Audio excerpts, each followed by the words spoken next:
Selamat datang, Infornomi di sini dengan Poco M8, dan hari ini saya akan menunjukkan beberapa penyesuaian dan trik yang bisa Anda lakukan di perangkat ini.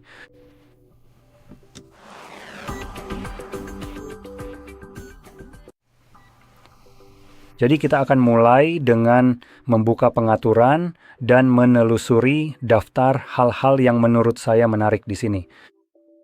Pertama, kita bisa mulai dengan membersihkan layar. Mungkin karena layarnya agak kotor, biar saya cepat bersihkan sedikit seperti memoles lumba-lumba. Nah, sudah selesai. Sekarang mari kita lanjut ke hal pertama, yaitu notifikasi dan status bar.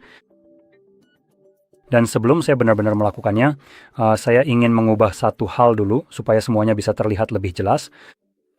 Setidaknya menurut saya mode terang lebih baik, jadi notifikasi, status bar, dan di sini kita punya beberapa hal seperti gaya notifikasi. Yang satu ini cukup halus. Saat Anda menarik turun notifikasi, Anda bisa melihat sekarang kita punya banyak notifikasi dan coba perhatikan bagaimana tampilannya. Dan jika saya ubah ke mode klasik, Anda akan melihat bahwa sekarang notifikasi-notifikasi ini memakan sedikit lebih banyak ruang. Misalnya, mereka memiliki 2 baris teks di sini. Untuk memberi saya sedikit lebih banyak informasi dibandingkan dengan yang ini, di mana semuanya hanya memiliki 1 baris. Jadi, hal yang cukup menariknya adalah, meskipun yang satunya lagi di sana sedang memakan sesuatu, lebih banyak ruang setidaknya karena memiliki lebih banyak teks, sebenarnya justru memakan lebih sedikit ruang di seluruh halaman. Jadi saya rasa sistem ini menggabungkan beberapa notifikasi menjadi satu, tapi bagaimanapun juga, Anda bisa memilih mana yang Anda sukai. Sekarang jika kita lanjut ke bawah, kita punya fitur seperti tampilan icon custom, dan ini memungkinkan Anda untuk menghilangkan beberapa ikon di sini pada status bar, sekaligus mengubah ikon notifikasi. Entah kenapa ini diatur ke 1, jadi Anda bisa mengubahnya menjadi 3. Mungkin jika Anda ingin mendapatkan sedikit lebih banyak informasi tentang notifikasi apa saja yang mungkin Anda miliki. Lalu di sini, sayangnya kita tidak bisa menghapus semuanya, tapi kita bisa menghapus beberapa hal. Sebagai contoh, saya pribadi tidak terlalu peduli dengan Bluetooth karena itu selalu aktif di perangkat saya. Dan itu adalah sesuatu yang memang tidak ingin saya lihat muncul di status bar saya. Kita juga bisa mematikan hal-hal lain seperti misalnya alarm, mode jangan ganggu, hotspot, dan sebagainya. Sekarang Anda bisa menghilangkan jenis koneksi seluler dalam hal kekuatan sinyal atau sinyal Wi-Fi yang Anda terima. Jadi itu agak disayangkan mengingat itu mungkin juga sesuatu yang selalu Anda aktifkan.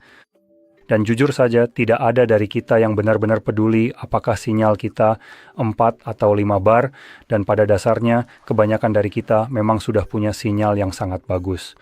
Satu-satunya saat kita peduli soal itu adalah ketika kita tidak mendapatkan sinyal yang bagus, yang mana biasanya kita bisa langsung cek saja, dengan menarik ke bawah notifikasi kita. Jadi ya menurut saya itu agak tidak ada gunanya. Namun kita tidak bisa menghapusnya di sini, padahal kita bisa menghapusnya di beberapa perangkat lain yang memiliki opsi semacam itu. Sekarang, bagaimanapun, selanjutnya kita memiliki fitur seperti mengedit nama operator, jadi jika Anda memiliki kartu SIM, Anda dapat memberikan nama khusus pada kartu SIM tersebut.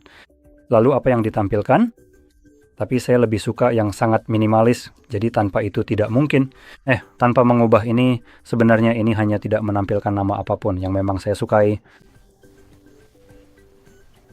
Lanjut, kita punya indikator baterai dan ada 3 mode berbeda, jadi ada hanya baterai dengan persentase di dalam dan di luar. Jadi Anda bisa memilih tampilan mana yang Anda suka. Dan ada beberapa hal lain di sini, seperti misalnya menyembunyikan notch dan sebagainya. Ini sebenarnya tidak terlalu penting. Jadi, mari kita lanjutkan. Selanjutnya, kita akan beralih ke layar utama, dan mulai dengan layar utama. Jadi, ini akan memungkinkan Anda memilih antara mode klasik artinya semua aplikasi berada tepat di tengah layar utama Anda, atau mode laci, ada opsi tambahan untuk mode laci, atau mungkin bukan opsi, tapi fitur tambahan untuk mode laci, yang akan saya bahas sebentar lagi. Tapi intinya Anda bisa memilih mana saja yang Anda inginkan. Dan di sini membahas tentang fitur tersebut. Kita punya pengelolaan kategori aplikasi. Jadi Anda bisa melihat banyak kategori di sini. Dan jika saya tutup ini lalu buka notifikasi, atau uptrack, Anda bisa melihat kita punya kategori-kategori ini di sini. Jadi ini mengelompokkan semua aplikasi yang terpasang di perangkat ke dalam kategori masing-masing, seperti fotografi, alat, hiburan, dan sebagainya. Yang membuatnya sangat mudah untuk menemukan aplikasi apapun yang Anda cari. Daripada mencarinya secara alfabetis di sini, Anda bisa langsung menggunakannya berdasarkan kategori. Secara pribadi, saya memang lebih suka cara ini dibandingkan pendekatan tradisional, tapi saya juga ingin membagikan pendapat saya. Saya rasa ini bukan implementasi kategori yang terbaik. Sebagai contoh, saya punya launcher khusus yang saya gunakan di ponsel saya, yaitu Smart Launcher, dan saya punya sesuatu seperti ini. Jadi saya punya ikon-ikon di bagian bawah yang bisa saya geser, dan itu akan langsung menampilkan semua aplikasi di bawah kategori tersebut, dan Anda bisa membuat kategori sendiri, tapi Anda juga bisa melakukan hal yang sama di sini. Jadi, saat membicarakan tentang kategori-kategori ini, jika kita masuk ke sini, kita bisa menghapus yang sudah ada di sini, dan Anda bisa membuat semua kategori custom sendiri. Sekarang, ada satu hal yang menarik yang ingin saya tekankan di sini, karena umumnya saya merasa jika kita kembali ke sini, nama-nama di sini cukup buruk, karena semua kategori ini tidak terlihat secara bersamaan. Jadi ini adalah daftar yang bisa digulir sebagai kemudahan akses. Tapi ini benar-benar merusaknya dengan membuat Anda harus mencari apapun yang Anda cari di sini. Untuk hal itu, saya harus menukar, lalu saya akan memilih alat dan selesai, kan? Daripada hanya Anda tahu. Misalnya jika alat itu hanya benar-benar satu klik saja dan saya sudah berada di alat, bukan? Itu pasti akan menjadi pilihan utama. Jadi Anda bisa menghapus kategori-kategori ini dan membuat sendiri, memilih aplikasi mana yang ingin Anda tambahkan di sana, lalu memberikan nama. Nah, dari segi nama, tidak ada batasan jumlah karakter yang dibutuhkan. Jadi Anda cukup memilih satu huruf saja. Sekarang, itu mungkin bukan solusi terbaik Anda. Jadi yang bisa Anda lakukan adalah memilih emoji juga, sehingga Anda dapat memilih semacam gambar untuk itu. Sekarang saya yakin Anda benar-benar bisa mengunduh emoji yang tambahan. Jadi ketika Anda memiliki lebih banyak, mereka akan bisa memilihnya dari sini mungkin. Jadi saya bisa memilih apapun yang saya mau. Boom, dan Anda bisa lihat, sekarang saya punya kategori yang diberi label batang pohon. Bagaimanapun juga, ini membuatnya sedikit lebih mudah untuk dikenali dan secara visual lebih berbeda satu sama lain. Dan saya bisa memiliki jauh lebih banyak kategori yang terlihat dalam satu waktu di ruang ini, ketika mereka hanya memakan ruang sebanyak ini. Jadi itu adalah sesuatu yang bisa Anda coba-coba untuk membuat akses ke semua aplikasi Anda jadi lebih rapi dan mudah. Dan ini akan jadi lebih baik lagi jika Anda punya misalnya sangat banyak aplikasi. Ini hanyalah ponsel yang baru diinstal dan baru diatur. Jadi di sini belum terlalu banyak aplikasi yang menumpuk. Dan sekarang saja kita sudah punya daftar yang cukup panjang untuk digulir. Jadi ketika Anda mulai menginstal aplikasi, Anda bisa membayangkan bagaimana ini akan menjadi sedikit lebih ramai. Langsung saja jadi penuh di sini. Dan membuatnya jauh lebih sulit untuk menemukan aplikasi apapun yang Anda cari. Baiklah, mari kita kembali ke pengaturan di sini. Dan mari kita lihat apakah ada hal lain di sini. Kita punya latar belakang, jadi Anda bisa memilih latar belakang untuk up tray Anda. Ini pertama kalinya saya benar-benar melihat opsi seperti ini secara umum untuk up tray. Jadi Anda bisa bereksperimen dengan ini. Namun sayangnya sepertinya Anda tidak punya opsi untuk memilih latar belakang custom yang sebenarnya akan sangat bagus jika bisa. Sekarang mari kita lanjut ke hal-hal lain. Jadi kita akan kembali dan masuk ke sini. Kembali di bagian layar utama, kita bisa pindah ke navigasi sistem. Sekarang di sini Anda akan bisa melihat kita punya opsi gestur dan tombol. Sekarang saya rasa tombol mungkin dipilih secara default, tapi selama proses pengaturan Anda bisa memilih salah satu dari keduanya. Jadi tergantung apa yang Anda pilih, jelasnya saja. Bagi Anda mungkin berbeda dengan saya, tapi untuk keduanya. Kita memang punya beberapa pilihan, jadi misalnya ada opsi tekan dan tahan tombol home, itu untuk tombol, bisa untuk circle to search atau tidak melakukan apa-apa. Sekarang, berlawanan dengan namanya circle to search, sebenarnya membuat lingkaran tidak langsung memulai pencarian kan. Saya tidak tahu apakah Anda seperti saya, tapi saya adalah orang polos yang berpikir bahwa jika sebuah fitur tanpa pernah mencobanya dinamai circle to search, secara logika, saya akan melingkari sesuatu untuk mencarinya. Masuk akal mengingat nama fiturnya. Tapi tidak, sebenarnya dengan tombol, Anda perlu menekan dan menahan tombol beranda di sini untuk mengaktifkannya. Cukup putar saja. Dan setelah diaktifkan, Anda bahkan tidak perlu memutar untuk mencari, karena ada cara yang jauh lebih baik. Hei, saya ingin menyalin teks. Ledakan. Saya bisa melakukan penelusuran diagonal dan secara otomatis teks yang dipilih akan dicari secara otomatis. Tapi bukan itu saja. Misalnya, kita bisa langsung mengetuk gambar dan secara otomatis terdeteksi sebagai gambar, jadi saya tidak perlu melingkari untuk mencarinya. Saya bisa langsung mengkliknya dan otomatis memilih apa yang biasanya harus saya lingkari. Jadi sekali lagi, fitur melingkari ini benar-benar sangat tidak berguna karena ada cara yang lebih baik untuk melakukannya. Dan satu hal menarik dari Circle to Search adalah kenyataan bahwa teks ini biasanya tidak bisa dipilih. Seperti saya bisa mencoba menahan dan memilihnya, tapi seperti yang Anda lihat, tidak ada yang muncul. Tapi jika kita membuka Circle to Search dan memilihnya, kita bisa menyalin dan menempelkannya. Terima kasih. Ini cukup bagus dalam hal itu. Misalnya, menggunakannya untuk beberapa hal yang membutuhkan ketelitian tinggi, mungkin seperti nomor rekening bank atau deretan teks panjang atau apapun itu. Sebagai contoh, saya bisa saja mengambil ini, buku manual untuk mouse ini. Bisa saya tutup dulu, lalu buka kamera saya, ambil foto dari ini. Dan sekarang alasan saya mengambil foto adalah karena saya cukup yakin. Oke, di sini Circle to Search sepertinya bisa digunakan di kamera. Jadi sebenarnya saya tidak perlu mengambil foto, hanya untuk sekadar menunjukkan saja. Saya bisa melakukannya seperti ini dengan mengarahkannya. Beri sedikit ruang lebih banyak, ini bisa menunjukkannya. Bukan ini. Rumah. Ini membuka lingkaran untuk pencarian, dan sekarang saya bisa melakukan ini. Boom, memilih semua yang ada dalam teks, atau saya bisa lebih tepat dalam menjelaskannya. Dan mungkin aku bisa melakukannya. Ini dia.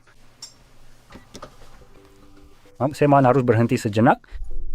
Pokoknya, jadi kita bisa memilih hanya bagian-bagian tertentu saja. Kita bisa menerjemahkannya, kita bisa menyalinnya, kita bisa menempelkannya.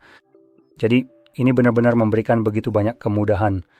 Untuk hal-hal yang biasanya tidak bisa kamu salin dan tempel atau pahami dengan mudah. Seperti yang kamu lihat, ini tidak sepenuhnya berbahasa Inggris kan? Jadi, saya benar-benar bisa, misalnya, memilih apapun yang ada di situ untuk diterjemahkan. Dan kita mendapatkan berat sebagai terjemahan, karena ini adalah mouse 40 gram.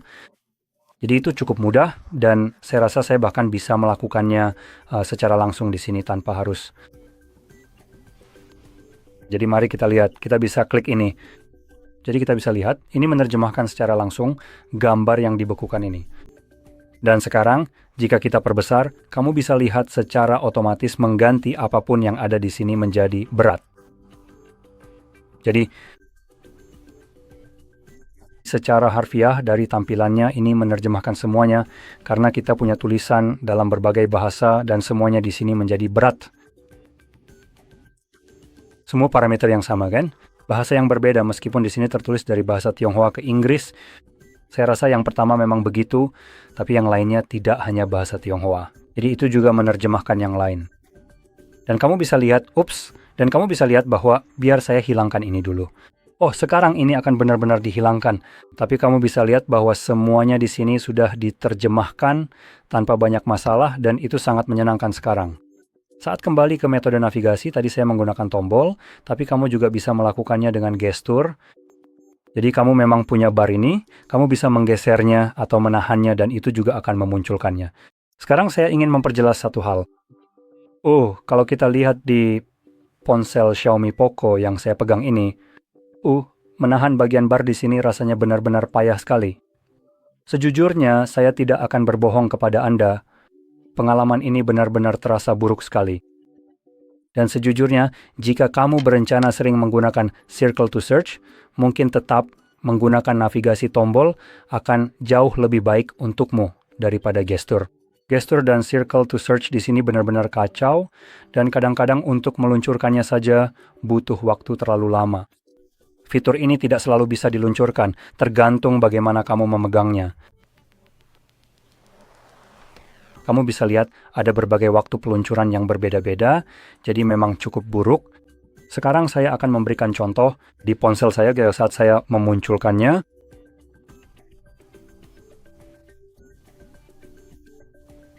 Langsung terbuka, jadi sangat mudah di ponsel saya, yaitu Samsung, untuk meluncurkannya. Di sini, di sisi lain, butuh waktu terlalu lama. Tidak ada umpan balik haptik saat fitur ini diluncurkan, dan rasanya memang tidak begitu nyaman. Dan juga, selain itu, jika kita masuk ke pengaturan tampilan lalu kembali ke navigasi sistem, jika kamu juga memilih untuk menyembunyikan bar yang ada di sini, membuatnya tidak terlihat, kamu tidak bisa lagi meluncurkannya. Sistem malah memilih objek di belakangnya. Saya sudah tidak bisa lagi meluncurkannya. Jadi, jika kamu berencana untuk memiliki tampilan yang bersih, yang sebenarnya saya suka secara pribadi, Xiaomi tidak mengizinkan kamu juga menggunakan Circle to Search karena alasan yang tidak masuk akal. Saya ingin menunjukkan bahwa ada satu merek yang pernah saya temui. Merek itu memungkinkan kamu tetap menggunakan Circle to Search meskipun gestur tidak terlihat, yang memang tujuan utama dari semuanya ini, yaitu agar menjadi sebuah gestur. Agak konyol, rasanya saya harus membuatnya tetap terlihat, yang pada akhirnya bukan lagi sebuah gestur. Itu malah jadi tombol atau slider yang harus saya interaksikan. Dan kemudian juga menghilangkan fitur tersebut jika saya menyembunyikannya agar menjadi gestur. Jadi, intinya saya merasa ini benar-benar buruk, desainnya sangat jelek di sini. Dan sejauh ini, hanya satu perusahaan yang saya lihat sudah menemukan solusinya, yang mana saya sendiri lupa, mungkin akan lebih baik kalau saya ingat, tapi saya tidak bisa. Saya memang tidak pernah benar-benar memperhatikannya. Saya hanya menemukannya di salah satu perangkat, dan menurut saya itu sangat keren. Ini adalah pertama kalinya. Saya berharap lebih banyak perangkat akan mengikuti, tapi ternyata tidak. Ternyata itu adalah konsep yang melampaui batas wajar dari apa yang seharusnya menjadi gestur. Jadi mari kita lanjut ke bagian personalisasi di sini, yang merupakan bagian umum untuk menggawas tampilan serangkat. Sekarang ada beberapa hal yang bagus dan beberapa yang agak tidak berguna, seperti saya tidak punya internet sepertinya, atau saya belum masuk. Biasanya Anda juga akan menemukan wallpaper AI omong kosong di sini, yang tentu saja kita semua suka segala sesuatu yang berbau AI, bukan? Untungnya di sini itu tidak muncul, tidak tahu kenapa, tapi jika itu muncul di perangkat Anda, ketahuilah bahwa itu mungkin normal dan memang seperti itu. Saat Anda melihatnya, Anda mungkin akan merasa sedikit mual, karena pada titik ini, kita semua sudah muak dengan AI, apalagi sekarang AI semakin mendekati untuk menggantikan kita di pekerjaan, sementara ada orang tua di sana yang cuma memuaskan dirinya sendiri dan berkata, "Oh, AI itu hebat sekali." Jadi ya, persetan dengan orang itu. Ngomong-ngomong, untungnya saya tidak melihat sampah itu di sini, jadi jempol ke atas. Tapi saya tahu, misalnya versi Pro dari ponsel ini memang ada, jadi saya tidak akan heran kalau ini muncul karena, entahlah, saya tidak masuk ke akun Xiaomi atau semacamnya. Aduh, saya tidak sengaja klik sesuatu. Mari kita... Serius nih, iklan lagi, sialan. Jadi mari kita mulai lagi dari hal-hal seperti layar kunci. Di sini kita punya opsi untuk mengubah tampilan layar kunci kita beserta hal-hal seperti timer dan semacamnya. Dan jika Anda menggeser ke bawah, ada beberapa yang sudah jadi, yang mereka pilihkan, dan memang keren-keren. Saya benar-benar suka pilihan-pilihan ini, semuanya solid, terlihat bagus, minimalis, bersih, jadi saya memang suka banget. Dan kita juga bisa menyesuaikannya lebih jauh lagi, jadi kita bisa mengubah hal-hal seperti font, mengganti wallpaper, dan juga bisa mengubah warna fontnya. Jadi kita punya warna primer dan sekunder. Sekunder itu yang lebih keabu-abuan dan yang putih adalah warna primer. Jadi kamu bisa mengedit itu semua agar benar-benar sesuai dengan kebutuhan atau tampilan yang kamu inginkan. Terima kasih. Dan saat kamu mengaturnya, kamu juga bisa mengaturnya untuk layar utama dan layar kunci sekaligus, meskipun ini hanya berlaku untuk wallpaper, tentu saja, bukan untuk fontnya. Nah, selanjutnya, kita punya hal-hal seperti always on display yang namanya agak konyol, mengingat Xiaomi sangat bodoh sehingga always on display mereka sebenarnya tidak selalu aktif. Layar akan menyala selama 10 detik, setelah itu akan mati dengan sendirinya. Dan jika Anda tidak percaya, kita bisa masuk ke sini dan kita bisa melihat bahwa ini adalah satu-satunya pilihan yang kita miliki. dan juga memiliki tombol untuk mematikannya saat penghemat baterai aktif dingin. Jadi kalau saya kunci, saya tidak punya always on display yang sebenarnya agak menyesatkan berdasarkan namanya. Tunggu sebentar, 10 detik jelas. Dan seharusnya sekarang sudah hilang. Nah, itu dia. Jadi sekarang kamu bisa lihat, ini sebenarnya tidak melakukan apa-apa.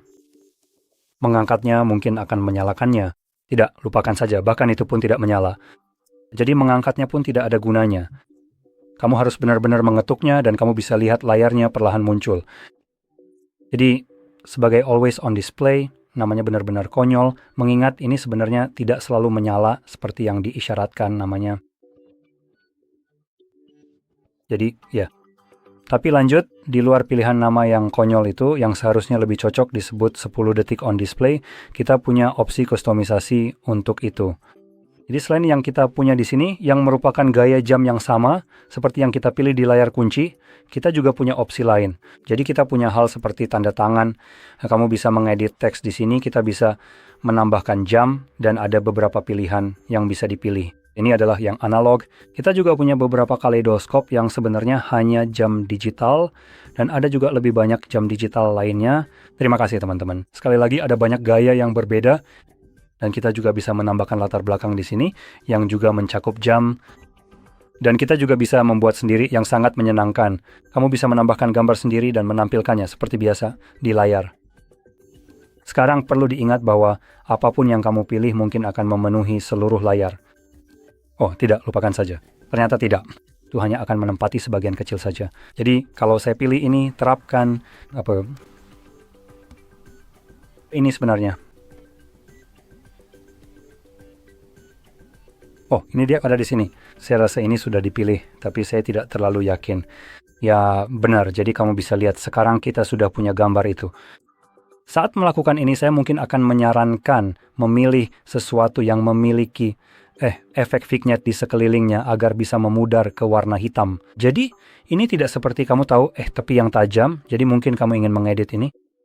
Oh, mungkin cara termudah adalah, dan saya sendiri tidak percaya akan mengatakan ini. Tapi kalau kamu tidak punya alatnya, mungkin bisa langsung masukkan ke chat.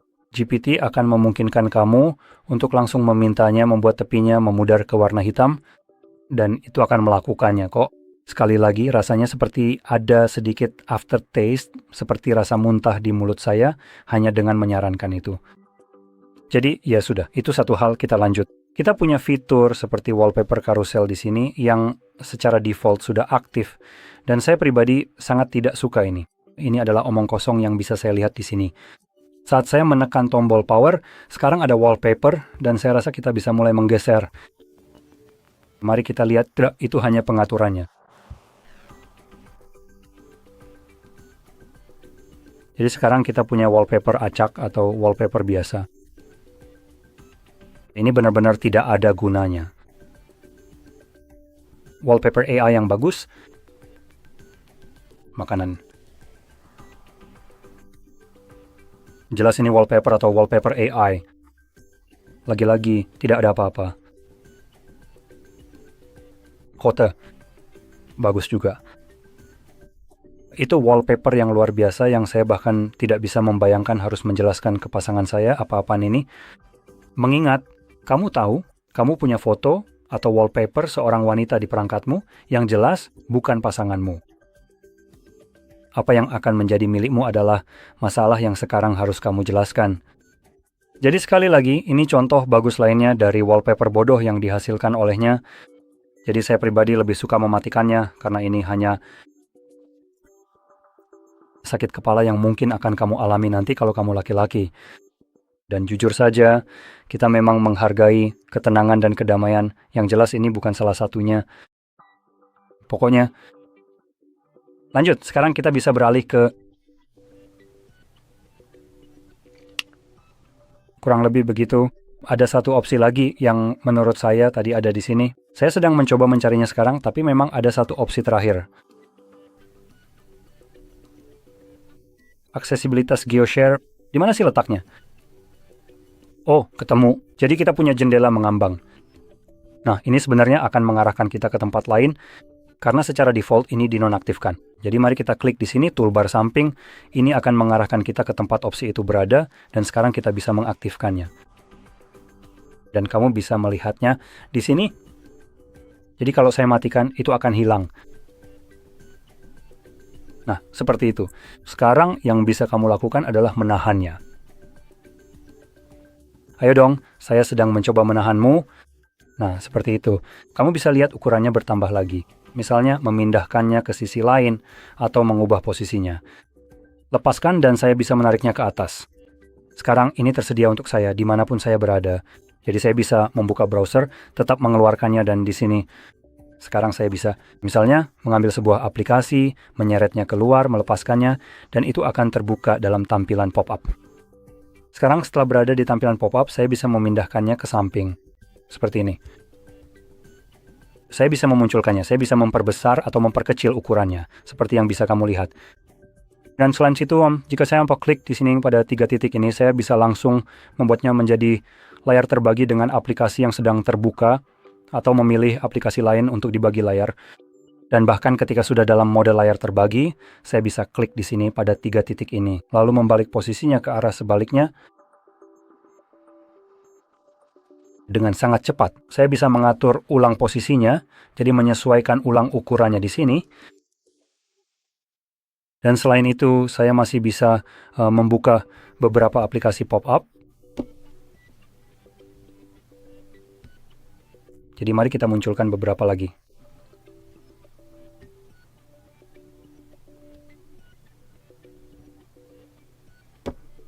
Sekarang kamu bisa lihat ini membatasi saya hanya pada 2 aplikasi dan 2 layar terbagi. Jadi secara total, saya benar-benar bisa membuka 4 aplikasi sekaligus dan berinteraksi dengan keempatnya. Tapi begitu kamu menambahkan yang kelima, misalnya seperti aplikasi pop-up, maka aplikasi sebelumnya akan ditutup. Jadi memang ada sedikit keterbatasan di sini, tapi menurut saya ini sudah lebih dari cukup untuk kebutuhan di layar sekecil ini. Sekarang, satu hal yang ingin saya tambahkan di sini, sayangnya tidak ada cara untuk menyimpan tata letak ini. Jadi ya, misalnya jika kamu memiliki 2 aplikasi dalam mode layar terbagi, saya rasa tidak ada cara untuk mengaturnya atau menyimpannya. Jadi, jika ingin membuka kombinasi aplikasi ini lagi, kamu harus mengulang dari awal. Saya tekankan ini karena beberapa perangkat bisa menyimpannya dan mungkin fitur ini hadir lewat pembaruan nanti. Saya kurang tahu pasti, tidak ada cara untuk mengetahuinya, tapi saya tahu bahwa perangkat lain memiliki opsi ini, jadi akan sangat menyenangkan jika fitur ini juga ada di sini. Jadi begitulah kira-kira rangkuman video yang ingin saya tunjukkan tentang penyesuaian dan triknya. Jadi jika Anda merasa video ini sangat bermanfaat, jangan lupa untuk menekan tombol suka berlangganan dan terima kasih telah menonton.